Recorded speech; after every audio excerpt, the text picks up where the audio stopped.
नमस्कार, आप देख रहे हैं नेशनल कवरेज। मैं आपके साथ मुरली मनोहर। तो आज 7वें चरण अंतिम चरण का मतदान है और अब जो है 3:30 बज गया है, 4:30 बज गया है, साढ़े चार बज गया है और 6 बजे तक मतदान होना है। महज अब 1.5 घंटा चुनाव में समय रह गया है। हम 71 सलेमपुर लोकसभा में पहुंच चुके हैं और आई खुर्द बूथ पे। आइए हम कुछ लोगों से माहौल जानते हैं कि इस बार का जो चुनाव हुआ है वह किन मुद्दों को लेकर के हुआ है। क्या बेरोजगारी को लेकर के हुआ है, जातिगत समीकरण साधा गया है या राम मंदिर को लेकर के किया गया, किन बिंदुओं पर चुनाव किया गया है। तो हमारे साथ जो है इस समय जुड़ चुके हैं साधन सहकारी समिति औराई खुर्द के पूर्व सरपंच। आइए हम इनसे बातचीत करते हैं प्रधान यादव जी से। जी, आपका नेशनल कवरेज में बहुत बहुत स्वागत है। आपको क्या लगता है सलेमपुर लोकसभा में क्या होने जा रहा है? अरे साइकिल जीतने जा रही है, हो नहीं रहा है, साइकिल जीत गई है। किस बिंदु पे चुनाव होने जा रहा है, किस मुद्दे पर चुनाव? इंडिया गठबंधन पर जीत गया।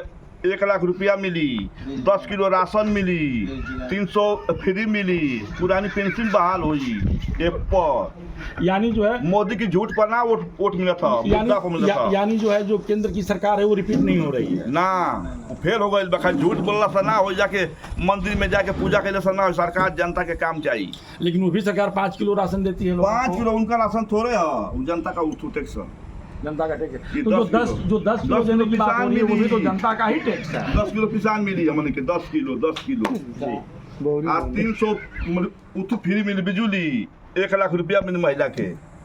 सभी महिलाओं को मिलेगा? 30 लाख नौकरी मिली। नहीं, सभी महिलाओं को मिलेगा, गरीबी रेखा के नीचे रहने वाले गरीबी रेखा के नीचे वालों के मिलेगा। हाँ। राहुल गांधी ने कहा था कि फटाफट फटाफट फटाफट। अरे खटाखट मिली, खटाखट, हाँ खटाखट मिली। लेकिन 3 भाषा इस बार चुनाव में खूब चला है, फटाफट, खटाखट, टनाटन। हाँ, तो राहुल गांधी ने फटाफट कहा था, अखिलेश जी ने खटाखट कहा था और तेजस्वी यादव ने टनाटन कहा। हाँ, तीनों बात सही बा, तीनों बात सही। बातों वाला झूठ बोलता हूँ। आइए जो हम समाजवादी पार्टी शिक्षक सभा के जिला अध्यक्ष जोगेंद्र यादव से बात करते हैं। जोगेंद्र जी, आप एक दल से हैं, लेकिन आपको क्या लगता है कि इस बार जो है उत्तर प्रदेश की 80 सीटों में क्या होने जा रहा है? पहले तो बहुत बहुत आपको धन्यवाद। इस बार इस झूठी एनडीए की सरकार से पूरा जनमानस त्रस्त है। एक सरकार का एक काम रहा, केवल आटा, राशन। उनको भी ज्ञात होना चाहिए कि आटा तो चाहिए, नमक भी चाहिए, तेल भी चाहिए, बच्चे को शिक्षा चाहिए। और कलम पर 18% जीएसटी है, कपड़े पर जीएसटी है, दूध पर जीएसटी है, हीरा पर जीएसटी नहीं है। लेकिन मेरा गांव 1000 आबादी का है, लेकिन मेरे समझ से मेरे गांव में किसी के घर हीरे की अंगूठी नहीं होगी। तो हीरा खरीदेगा पूंजीपति जिस पर 3% टैक्स है, और गेहूं, चावल, कपड़ा, दूध, दही, मक्खन गरीब आदमी खरीदेगा, कलम खरीदेगा जिस पर 18% टैक्स है। तो इस बार इंडिया गठबंधन की घोषणा है कि प्रत्येक गरीब महिला को 8500 रुपये प्रति मंथ, 200 यूनिट बिजली फ्री। और जो लोग कह रहे हैं कि 5 किलो राशन ये सरकार दे रही है, वो सरकार कहाँ से दी? तो जितने करोड़पति यहाँ से पैसा लेकर भगे हैं, अडानी, अंबानी और जो आदरणीय प्रधानमंत्री के सहयोगी, उनको पैसा वापस लाया जाएगा, वही पैसा गरीबों में बांटा जाएगा। यह सरकार सारे तरह से, राम मंदिर का हम स्वागत करते हैं, लेकिन राम मंदिर हम पर 24 घंटे बैठे रहे तो क्या हमें भोजन मिलेगा? हम भी सुबह लोग कहते हैं कि मंदिरों से, मस्जिदों से, गिरजाघर से भी लोगों का रोजगार चलता है। वो झूठ बात। राम मंदिर के कौन रामबा भद्राचार्य हैं जो आंख से अंधे, क्या नाम जानते हैं उनका? नाम जानते हैं? राम भद्राचार्य जी। वो कहे कि अस्पताल में जाए, मंदिर में जाएंगे सब ठीक हो जाएगा, लेकिन मंदिर की स्थापना के बाद तबीयत खराब हुई, लेकिन वो भी अस्पताल गए। क्यों नहीं? मंदिर में देश तो भारत, ये तो आस्था का देश है, तो आस्था का हम भी सम्मान करते हैं। गंगा और गाय की पूजा होती है। गंगा की पूजा होती तो सांड का कौन पूजा करता है? गाय तो हमारी माता है, सांड क्या है? और इस प्रदेश के मुखिया आदित्य जोगीनाथ जी का मैं सम्मान करता हूं। मथुरा में एक जनसभा में बोल रहे थे कि क्या अरे मथुरा वासियों, गाय काटने वालों को छूट दी जाएगी। लेकिन मैं ये पूछना चाहता हूं इंडिया सरकार से कि गाय काटने वालों को छूट नहीं दी जाएगी, लेकिन गाय काटने वाली कंपनी से पैसा लिया जाएगा चंदा के रूप में। ये कहाँ का नियम है? अभी उसका प्रमाण तो साबित नहीं, प्रमाण सिद्ध हो गया है, कोरोना भी सिद्ध हो गया है। हमारे राष्ट्रीय अध्यक्ष जी ने कहा था कि सुई से जहर फैलेगा, उन्होंने नहीं लगाया। यही बीजेपी वालों ने कहा कि वैज्ञानिकों का अखिलेश जी अपमान कर रहे हैं, वैज्ञानिकों का अखिलेश जी अपमान कर रहे हैं। आपके सामने क्या था कि 18 से 45 के बीच के बच्चों का हार्ट अटैक हो रहा है और आने स्टार्ट कर रहे हैं। पहले होता तो मैं पूछना चाहता हूँ कि कांग्रेस सरकार ने लगाया पोलियो का ड्रॉप, उसमें से शिकायत मिली?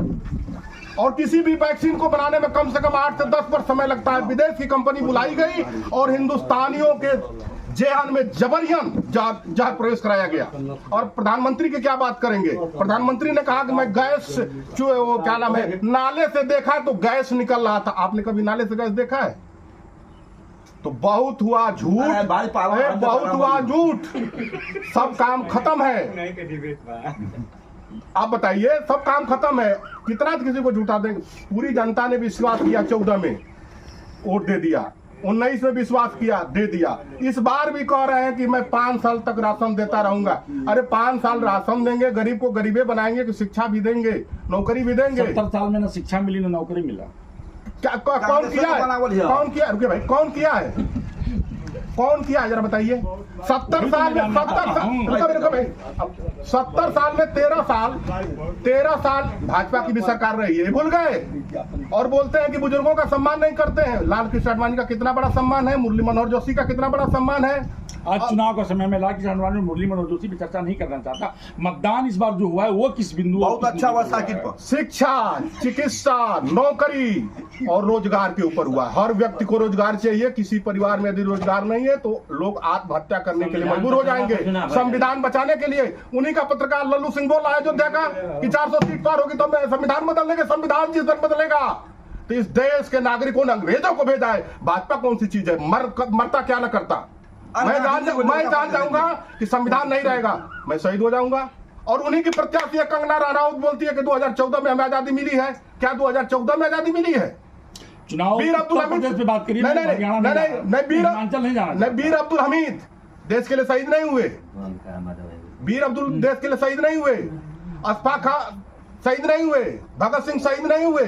ये लोग अंग्रेजों के दलाल थे, आगे पीछे लगे, इसलिए उनको शहीद नहीं हुए। इनकी आजादी में कोई भूमिका नहीं है। वो शहादत रो रही होगी भगत सिंह की, चंद्रशेखर आजाद की शहादत रो होगी। 71 सलेमपुर लोकसभा 71 में अब हमसे सुन लीजिए कौन कौन सीट जीत रही है सपा। घोसी हम जीत रहे हैं, सलेमपुर जीत रहे हैं, बलिया जीत रहे हैं। 2 जगह लड़ाई है, क्यूटो और एक छोटा क्यूटो मान लीजिए गोरखपुर है, तो एक तरफा पूर्वांचल इंडिया गठबंधन के साथ जा रहा है। ये तो 4 तारीख को तय होगा चुनाव कौन जीतेगा। लेकिन अभी भी समाजवादी पार्टी अपने जीत को लेकर के काफी उत्साहित नजर आ रही है। मुरली मनोहर के साथ